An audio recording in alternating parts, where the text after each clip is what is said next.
This is Damian Macy with the Friends of the Library, and I'm on our oral history project. And today, on May the 28th of 2015, I'm at the home of Gale Titus. We just talked with his wife Jackie. And with that, I'm going to introduce you to Gale. He had an interesting background, I think. His mother was a teacher, and a lot of things that he's remembered, and we'll be anxious to hear those. So with that, Gale, you're on.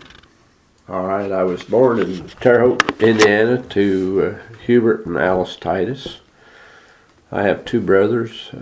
Jerry is 19 months older, and Melvin is 6 years younger. I've lived in Marshall all my life.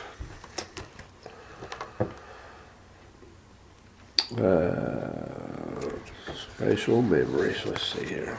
Well, my mother taught, when I was a kid, my mother taught school at Clarksville. I guess, back that up, she started at Avon, which is south of Marshall, a little one-room school. And from there she went to Snyder and taught. And from there she went to Clarksville and taught 1 through 4. I remember the road to Clarksville wasn't blacktop back then, it was just gravel, and when it rained a lot, got muddy, she would have to stay in Clarksville with friends. I can't remember, it was Wes Hoag's brother lived right north of Clarksville, and she would stay with them. And She didn't stay at the Clarksville Hotel? no, she didn't stay at the Clarksville Hotel.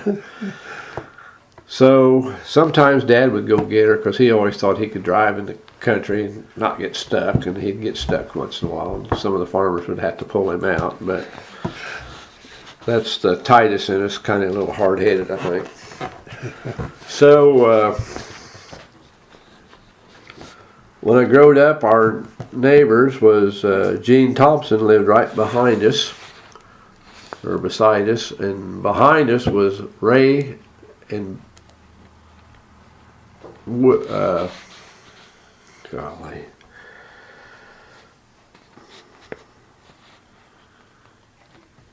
Mine look like here, I'll tell you in a second what I think. Ray Whitmer, and his wife, and they run the Mecca Cafe in Marshall years ago. And from there, they sold out and moved to State College, Pennsylvania, and built a restaurant, and his brother built a motel right next to it. So they lived in State College for years, which we've kept contact. Since then, Ray and Mildred have passed on, but they got 2 sons. Ronnie was a year older, and Sharon was a year younger than me. That was State what in Pennsylvania? Is the name of the State town? College. College? Uh-huh. Okay. And she was my den mother in Cub Scouts, and it was such a treat back in the day to have a milkshake and a hamburger and french fries, which they didn't have none of the fast food places then. So about once a year we'd get to go to the restaurant, and they would serve that to us, and we really thought that was the king of the kings. Well, I remember the Mecca Cafe was at one time a bus stop for both Greyhound and Trailways, I believe. I think you're right. It's I thought the building's still there, but I can't think what's in there now. If that's that clothing It store. It was next to Western Auto, the library there. it was for many years. Well, Taylor Electric. Taylor Electric. And then the last one has been the photography, Baldomero Photography. Okay, that'd be right.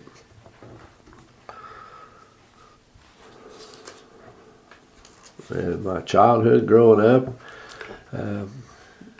it seemed like today my grandkids have all these computers and all the games you got. Back then, Velsico run a water line up 14th Street in Marshall. And of course, there's dirt piles out there. And my dad, being a carpenter, he took 2x4s and made his little trucks and drilled out and made us little wheels on it. And Jim Reynolds lived a block north of me. And we'd play in that dirt, throw clod fights at each other. We thought that was really something to throw clods at the neighbors when they walked by. Herman Cork was my mother's first cousin, lived across the street, and he didn't have any boys. He had one daughter, and I was his boy. He took me fishing all the time. He had more patience than most people did. I'd get in the boat and I'd want on the bank, and I'd get on the bank, I'd get hooked in a tree, and he'd come and unhook me.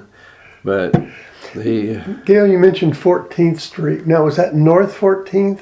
yes, Just about a block north, north. Of Archer, wasn't Right. it? Okay.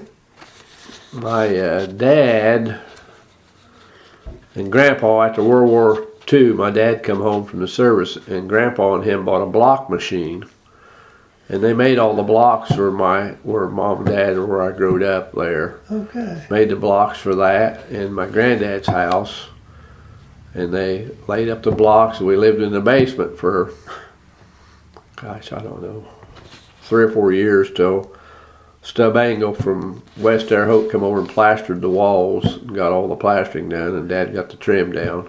Then And that was not uncommon for a person to build a basement No, and live into no. it for a while. And so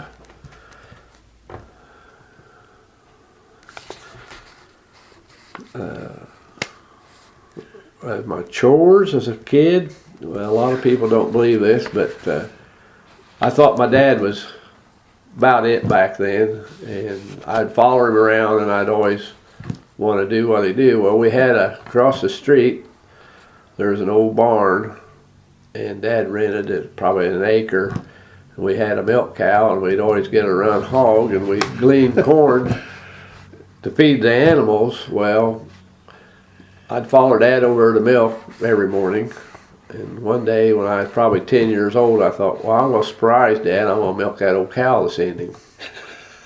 So I milked the cow, and Dad went over to make sure everything was done right. Well, that was a mistake, because Dad would milk of a morning, and then I would have to milk every evening. So all the kids would go to the candy kitchen after school to hang out, and I couldn't do that because I'd have to go to the home and milk the cow. And I would have some girls or friends back then, and they'd go watch me milk, and you could always spray milk on them, and they thought that was kind of funny as a kid growing up. And You got pretty good at that milking routine then. yes, and then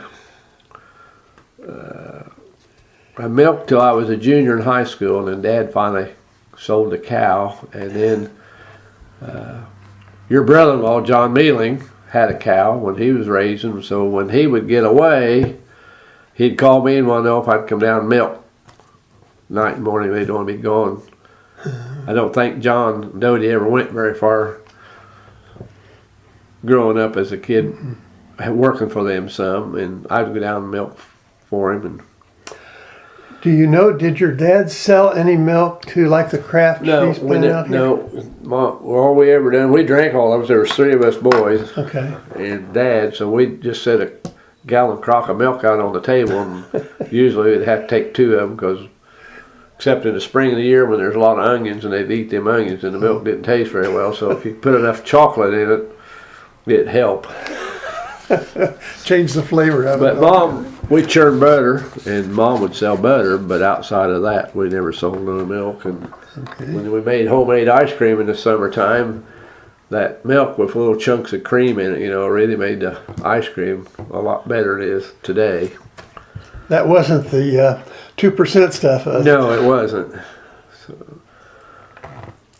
Did your dad have his own carpentry business, or No. did?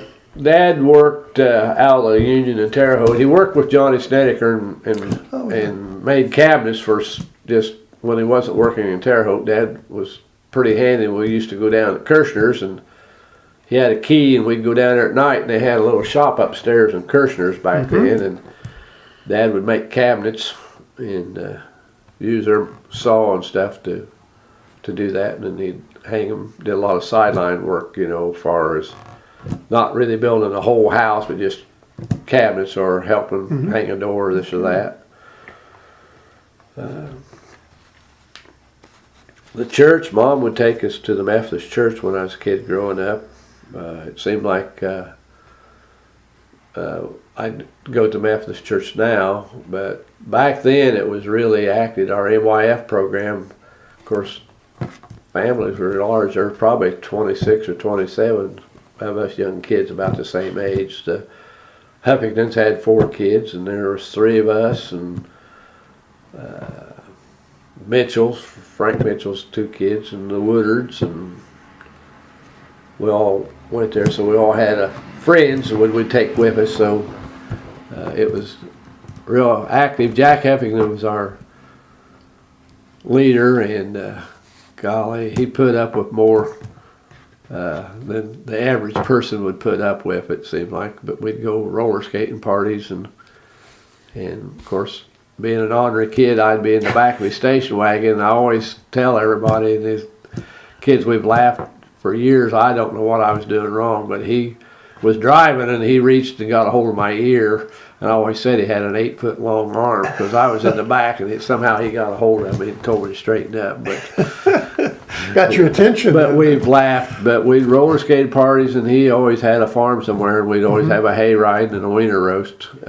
It was really an active group, and really enjoyed doing that. And then I kind of, after high school, I went into the trades, and then I got drafted. So I kind of fell out of the church, not going until my grandson had his situation. What service did you? I was in the Army from 66 to 68, and I was in Vietnam from 67, 68 during the Tet Offensive, stationed at an outpost. It wasn't the best experience, but thank God I made it home. And a lot of good memories and bad memories, so I really don't want to touch a whole lot on that. Is there something you remember in particular about school, or a favorite teacher, or a favorite class, or some that weren't so favorite maybe? Well, probably my football coach, Phil Acton, he was only here 2 years, maybe 3, and I played football for him, and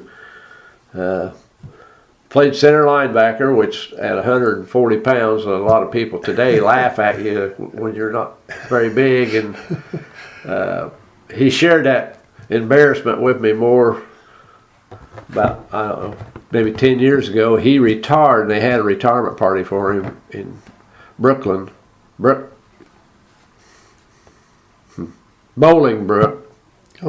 by Chicago. He retired, and he invited Larry Bender and I to go up. So he seated all his past football players in a front row seat, and then he introduced us.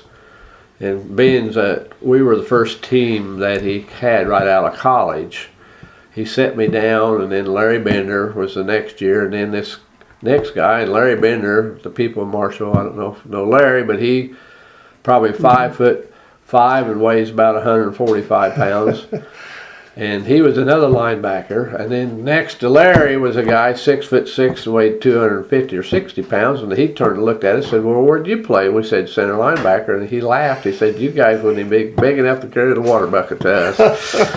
So, what was that coach's name? Phil Acton. Acton. Okay. Him and Gene Wilson was the other. Gene coached the offense, and Phil was the defensive coach. And then he also taught wrestling, or coached wrestling. And Larry Bender and I wrestled on the team, which was a pretty successful team. We had it for a couple of years, and I don't know, they done away with it.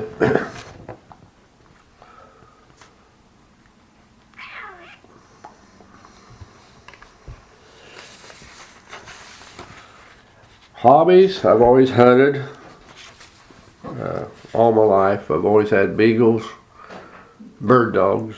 When the rabbit population got pretty scarce, I kind of got out of the beagle business, and then my stepson wanted into the business, so he wanted to field trial. So we bought a beagle and tried to raise pups where we could be competitive, but that never worked out. So, but I've always quail hunted, and I'm down to one bird dog now, and the quail population, being that farming's been decent the last several years, they've pushed out all the fence rows and cleaned up all those. There's just not a place for the bird population to be. So I would say once this dog, he's 9, when he goes, we'll probably quit quail hunting. But I have picked up another nasty hobby of duck hunting. So, and I like it better because I'm getting older and I can just sit in the boat and I don't have to walk. And we do have heat in the boat, so it's pretty comfortable. So, who takes care of the dogs when you're in Florida? One of your children? Yeah, my kids do. Sarah lives across the road, so she takes care of them in the morning, and then BJ comes of an evening and cleans the pen out for me. So, okay. Well, you already know about me when I got married, I guess. How'd you meet this young lady? How to meet her? I don't know. I've known her all my life. Her and her sister Kay growed up just 2 blocks from us. Yeah. And I've known her ever since she's been small, when they moved away and come back. And then when I come home from the service, I dated around for a while, and then Jackie was single. Her and Jim had got a divorce, so I just asked her out, and then. Aren't you glad she said yes? Well, there's days for the most part, yes. But it's been a good life. We've been married 42 years now, and probably had I not got married, I might not even be here today. Of course, she pretty well kept me in line, so that's good. I got a wonderful stepson, Jim. I know at times I was pretty hard on him, but I think now he appreciates that, or at least I hope he does. Well, I was active for many years and was treasurer of the Boy Scout troop for 20 years. And I know you always had an association with scouting also. I think I was assistant scoutmaster for probably 10 or 15 years. And, okay. And that, when Jimmy kind of got out of it and BJ wasn't interested in, so it's time for someone else to have the honor. And, but it was a lot of fun. Is there a particular thing that's happened in history that you really say, boy, that really influenced me, or is such an indelible memory?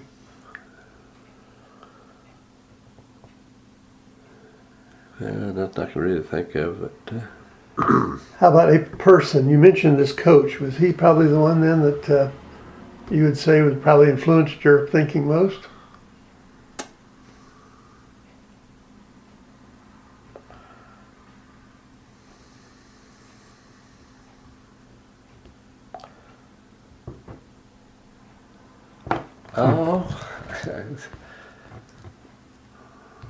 I just, right now, there's just been several people that's kind of encouraged me on the life itself, you know.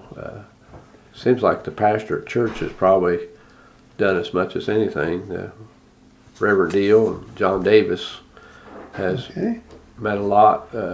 When Kobe needed a heart, I prayed and I told God that if I'd get a miracle, that I'd try to live a better life, and I do go to church now and have been active for 17 years now, which we've had some good pastors, and I've been a trustee at the church 2 different times, and I've enjoyed my work at the church and what I do for the church. And my wife sometimes seems like I work more down there than I do at home. So she told the secretary at church that I'm going to give you a list of what she wants done here at the house. That way maybe I can get it done. So you might not want to put that in. I like that. But anyhow, that's, and I do enjoy that. And we got an active church, and there's, so that, I think that's probably, my faith is probably done more for me than anything. Sounds like it's been strengthened over the years too. Well, it is. The modern conveniences, I guess we look around, we've all got a lot of things, but is there a particular modern convenience that you say, boy, I just couldn't live without that? Well, there's a lot of them anymore. The cell phone, it seems like I bought one so I could, when I was hunting somewhere, if I had a problem, I could call. But it seems like everywhere I hunt, they don't have no reception there, so it doesn't do me any good. And I'm not good at modern. I don't know much about computers, and I can't hardly use this flip-top telephone. But that and the tools, the trade. Like I said, I worked. I'm a 50-year member of the Carpenters Local, so the tools that we have today have really changed. Your power miner boxes, as far as your trimming, your housework. I have an old Stanley miner box that I trim my house out with, and I've built on the remodel of my daughter's house and built a house for my son. The power miner box has, in my line of work, has it's just unbelievable how it can work, the tools you have. So every time I go to Menards or Lowe's or anywhere, like that's where I head. Jackie, she wants to go shopping, so I go to the tools, and I thought, I need to have one of them, but it's never going to pay for itself, so I just look and go on. But like I said, the tools and what you have to work with. Products today, sometimes I don't think they're as good as they used to be. Your material, they're just building their kill drying so much material that it shrinks, and you just. You didn't mention your experience with the garage doors. Oh, well, I worked out of the hall for about 12 years. Indiana State, I started at Indiana State working on the dormitories. I worked on the 2 9-story dorms. And then I went from there to Homestead Hall in Terre Haute at Indiana State. Then I got drafted. And when I came home, I had an opportunity. The guy I worked with at Alva Hall went to work at Overhead Door in Terre Haute. So the 2 guys working for Mr. Giffel owned the company there, and John Wiggins and Dwayne Ramsey both just worked there. And John had went into the shop, and Mr. Giffel was getting ready to retire, and so Dwayne and John bought the company. So Dwayne moved in the shop, John run the business, and that was an opportunity for someone to get hired. So I got hired, and I worked 32 years for Overhead Door then. Oh my. So basically, for the last 32 years, that when I was working was just on commercial doors, mainly. I've hung a lot of doors in Marshall, and I still do little service, broken springs, cables, and operators, since I've been retired 12 years now. But I'll be flipping and say you've seen a lot of ups and downs. I have. I always tell everybody it's an up and down business. That's right. But I still work for 3 different owners. I work for Marvin Giffel and John Wiggins and Dwayne Ramsey, and Jim Stoltz owns it now. So I still have a key to the shop, so I reckon they trust me. So if I need to go over and get something on a weekend, I can go. I try not to do that. They have an alarm on it, and every time I go in there, the alarm goes off, and I can't never figure out what it is. I have to get my bell phone and get the code to shut it off. By then, the cops are calling me to one of those, what's going on. So, well, at least it kept you out of the clink. Huh? That's right. So. Well, Gale, it's really been interesting and nice visit with you. I'll ask that question I usually ask most people. If you were in another country, what What would you say about Marshall as a good place and why they might want to live here? Well, I'm kind of like my wife. It's a great place to live. Not only my grandson, when the community comes together, when somebody needs some help, the community jumps in there. There's several different people they've had fundraisers for.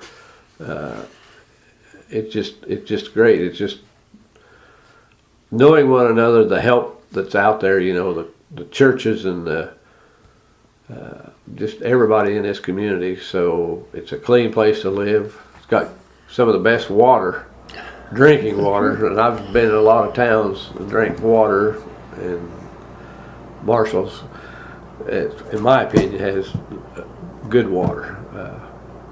Our streets are good, and like I said, there's not a lot of trash and junk around in the community, which is, to me, is a good place to live when you go to some of these other towns and look how they take care of stuff, you know. Well, it sounds like you're probably going to stay in Marshall then for a while. Well, I imagine. Well, Gale, it's really been enjoyable visiting with you, and I appreciate your time and hospitality. Bring us up to date and say this will be available in the library. And if you've got some friends or someone somewhere, you can tell them they can even zero in on what you've said once this goes on their computer files at the library. Okay. Great having you. All right. Thank you so much.